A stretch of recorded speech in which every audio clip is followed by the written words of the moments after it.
রাজধানীতে জ্বালানি সংকটে সাধারণ মানুষের ভোগান্তির চিত্র যেন একই রকম। সংকটের কারণে ফিলিং স্টেশনগুলোতে তৈরি হয়েছে যানবাহনের দীর্ঘ সারি।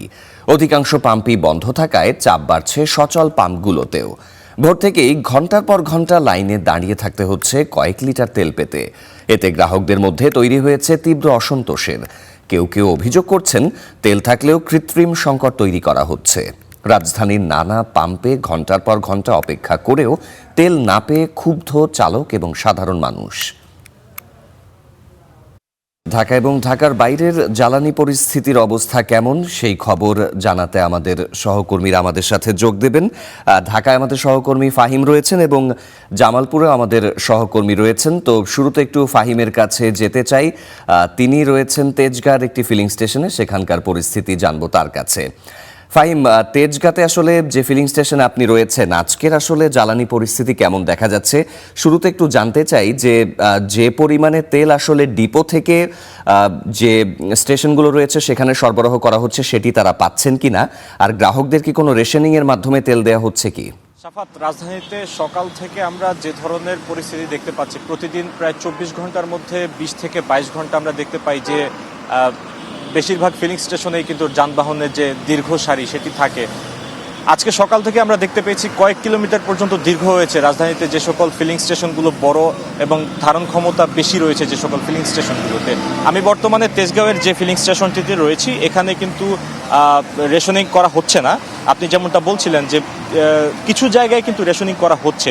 রাজধানীতে বেশিরভাগ ফিলিং স্টেশনগুলোতেই কিন্তু সীমা বেঁধে দিয়ে তারা জ্বালানি সরবরাহ করছে। বাকি দু একটি ফিলিং স্টেশন, বিশেষ করে এই তেজগাঁওয়ের এই একটি ফিলিং স্টেশনে কিন্তু আমরা দেখতে পেয়েছি যে তারা এখন পর্যন্ত কোনো রেশনিং ছাড়াই তেল দেয়া অব্যাহত রেখেছে।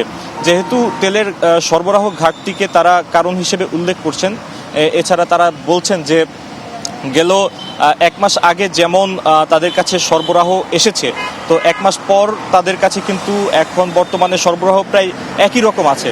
তবে তাদের যে মূল বক্তব্য সেটি হলো যে তাদের মূল ঘাটতিটি হচ্ছে গ্রাহকদের যে চাহিদা সেটিতে। গ্রাহকদের চাহিদা প্রায় দ্বিগুণ হয়ে যাওয়ার কারণে তারা কিন্তু এক ধরনের তারা জ্বালানি দিতে ব্যর্থ হচ্ছে। এছাড়া আমি দেখতে পাচ্ছি যে এখানে ভোর থেকে যে সকল গ্রাহকরা অপেক্ষা করছেন, প্রায় 6 থেকে 7 ঘন্টা পর তারা তেল পাবেন এমন অনেকে ধারণা করছেন। তো এই যে দীর্ঘ সময় তাদের অপেক্ষা, অনেকেই কিন্তু অফিস কিংবা স্কুলে না গিয়ে তারা এই যে দীর্ঘ সময় তেলের লাইনে দাঁড়িয়ে আছেন শুধুমাত্র তাদের যে যানবাহন অথবা তাদের যে যাতায়াত, সেই যাতায়াতটিকে অব্যাহত রাখতে। তবে তাদের মধ্যে এক ধরনের আমরা ক্ষোভ দেখতে পেয়েছি, ক্ষোভের বহিঃপ্রকাশ হতে দেখেছি যে দীর্ঘ সময় এ ধরনের জ্বালানি সংকট কেন থাকবে এমন প্রশ্ন তারা করছেন। অনেকে আবার ধারণা করছেন যে যেহেতু বিভিন্ন জায়গায় এমন প্রমাণ মিলেছে বাড়তি তেলের মজুদ অথবা অতিরিক্ত তেলের মজুদের, তো সেই জায়গা থেকে তারা ধারণা করছেন যে যদি এরকম কোনো বাড়তি মজুদের ঘটনা ঘটে থাকে সেটিও এক ধরনের কারণ হিসেবে তারা উল্লেখ করছেন। সেটি যদি হয়ে থাকে, তাদের এক ধরনের আহ্বান সরকারের কাছে যে যত দ্রুত সম্ভব এ ধরনের অবৈধ মজুদকারীদের বিরুদ্ধে সরকার যাতে ব্যবস্থা নেয়, পাশাপাশি বিভিন্ন পাম্প মালিকদের বিরুদ্ধে যে সকল অভিযোগগুলো আছে সেগুলো তারা খতিয়ে দেখার আহ্বান জানিয়েছেন। তবে আমরা গতকাল যেটি দেখতে পেয়েছি যে পাম্প মালিক সমিতি একটি সংবাদ সম্মেলনের মাধ্যমে কিন্তু তারা জানিয়েছেন মোট 8 দফার দাবি তারা গতকালকে দিয়েছে। এর মধ্যে তাদের একটি দাবি ছিল যে প্রতিদিন প্রায় 9 ঘন্টা সময় তারা চাচ্ছেন যে তেল দেয়া যাতে বন্ধ রাখে। বিশেষ করে রাত 8টা থেকে সকাল 7টা পর্যন্ত এই 11 ঘন্টা তারা চাচ্ছেন যে তেল দেয়া যাতে বন্ধ রাখা হয়। বাকি সময়টুকু তারা তেল দিতে চাচ্ছেন। যেহেতু গ্রাহকদের এক ধরনের বাড়তি চাহিদা দিতে তারা ব্যর্থ হচ্ছেন, সে জায়গা থেকে তাদের এ ধরনের কিছু দাবিও তারা উত্থাপন করেছেন। এই ছিল আমার কাছে রাজধানীর তেজগাঁও ফিলিং স্টেশন থেকে সর্বশেষ তথ্য। ফাইম, সাথেই থাকবেন। এবার একটু জামালপুরের পরিস্থিতি জানবো। জানাতে যোগ দেবেন সহকর্মী আলমগীর হোসেন।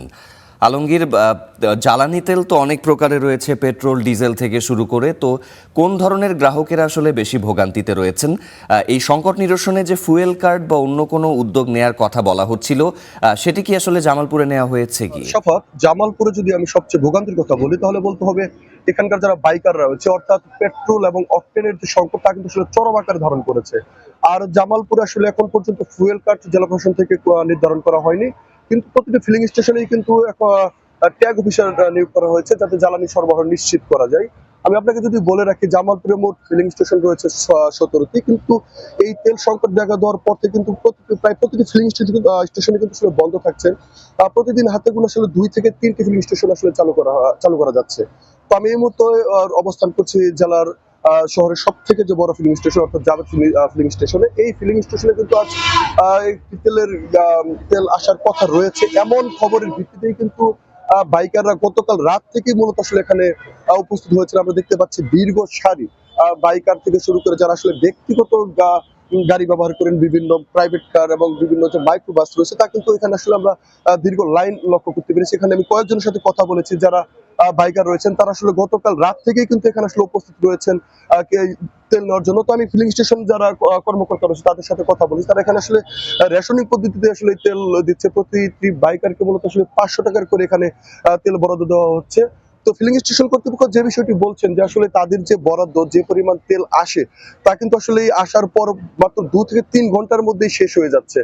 আর এখানকার যারা আসলে মূলত বাইকার রয়েছেন তারা সরকার এবং যারা এখানকে যারা আসলে ট্যাগ অফিসার নিয়োগ দেওয়া হয়েছে তাদের প্রতি একটি দৃষ্টি রেখে বলেছেন যে আসলে এখানকার যে তেলগুলো রয়েছে তার জন্য তারা আসলেই পায়, এবং এখানে যেন কোনো তেল যেন আসলেই খোলা বাজারে বিক্রি না হয় সেদিকে কিন্তু আসলে লক্ষ্য রাখার জোর দাবি জানিয়েছেন বাইকাররা। আর জেলা প্রশাসন থেকে আমরা বেশি বেশি লক্ষ্য করেছি ট্যাগ অফিসার থেকে নিয়োগ দেওয়ার পাশাপাশি কিন্তু তারা আসলে প্রায় প্রতিটি ফিলিং স্টেশন, খুচরা বাজার এবং যে তেলের যে ডিলার পয়েন্ট রয়েছে তা সেখানে কিন্তু তারা আসলে নিয়মিত অভিযান পরিচালনা করছেন। সাফার আলমগীর, আপনাকে ধন্যবাদ।